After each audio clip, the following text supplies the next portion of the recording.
Hey, it's Josh, and I'm back with an update on my recent injury. I just had surgery scheduled for about a week from now, March 15th, and very pleased that I got in with a highly recommended surgeon, Dr. Christian Vayette, here in Toronto.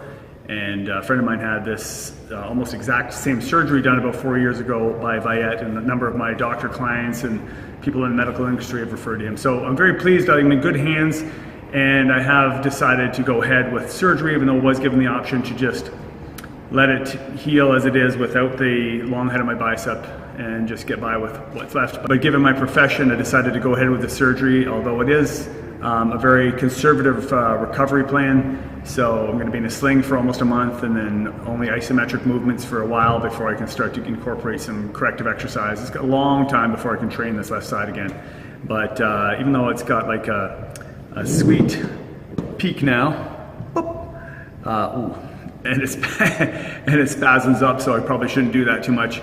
I do want to have that restored. I'm going to post a link either here on the screen or down in the description below that shows a video and outlines the surgery that I'm going to be having. So out of curiosity, it was interesting to watch. I'm not sure if I wish I had watched it now, picturing myself undergoing that procedure, but it was interesting to see how they will be repairing this. So if you're interested in that, do check out the link down below.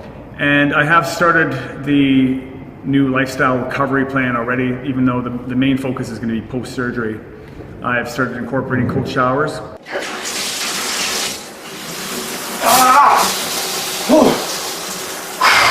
It's been a couple of days now that I've started the day with the cold shower. I didn't this morning because I got very little sleep, and that's one thing I really noticed with the cold showers.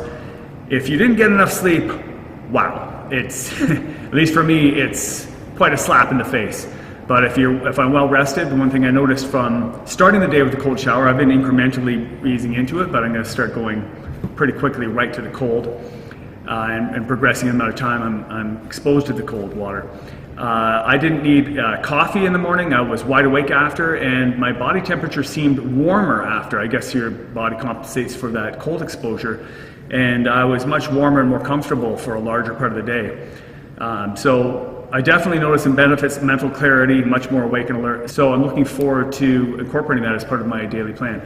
I've also been meditating every day. Now I haven't got up to twice a day yet, which is my plan. I've either been meditating first thing in the morning or before sleep in the evening. And again, I've been noticing that my attitude around injury and how I'm approaching this whole thing is definitely supported by having that quiet space to meditate in. I've also been moving to a more plant-based diet, primarily getting a lot more vegetables in my diet. I'm keeping this pretty simple. I'm not really getting a lot of fancy gourmet vegan dishes, but I'm just making an effort to chop up a whole bunch of raw vegetables and get them in my diet every day, and greatly reduce the amount of meat that I'm eating.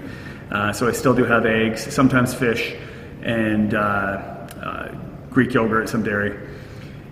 So I'm not being totally strict on cutting out all animal products, making a huge cut on my animal consumption and a huge increase in my vegetable consumption, and supporting that with some supplementation as well, with a vegan protein powder, and getting a multivitamin mineral support in as well, just to make sure that I'm covering all my nutrient needs. I'm going to start paying a little bit more attention to specific meal planning, and I'll be sharing that with you in a video upcoming.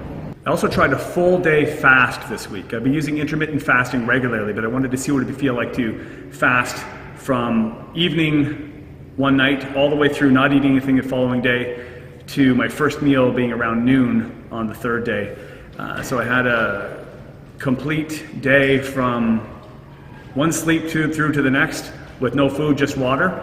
And I was pleased to find that my energy was actually quite good. My mental acuity and focus was actually excellent. Meditation went much deeper into my meditative state when I meditated. So I may incorporate a full day or 2 day fast every now and then during this upcoming few weeks as well. Another thing that I've really noticed is that this has helped me to just surrender to the entire process. So I really have no choice, especially when I go under general anesthetic. You have no choice but to surrender. That's like the ultimate letting go. So it's really letting me realize, no matter how much you try and control the situation, some things are a little bit out of your control, and you have to sort of go with the flow and surrender to that. And that's a useful lesson. And another thing I've really learned is that I need to just trust the process. So trust my gut as far as what choices I make going forward, but also trust the process that I'm going to take the next step in faith and everything is going to work out the way it's going to work out, and I expect the best and let it go as it's going to go. And trust is a really big lesson. If you can learn that in life, even if it's a negative situation that forces that lesson upon you, it can really benefit you in the long term. And that's what I'm sort of discovering from this as well. And I've also really become much more appreciative of what I have and where I'm at. Like, the gratitude has been a huge lesson from this. It's just everything that I've really wanted in my life has manifested, and yet I would still think, okay, what next? And although it's good to be ambitious, it's also good to really settle and take a look at where you're at right now and be grateful for it. And I was in a perfect situation and still thinking like, oh, what do I have to do next to make improve myself even more? And then this happened, and I reflected like, wow, just a couple minutes before this, everything was awesome, and I was just sort of not quite satisfied.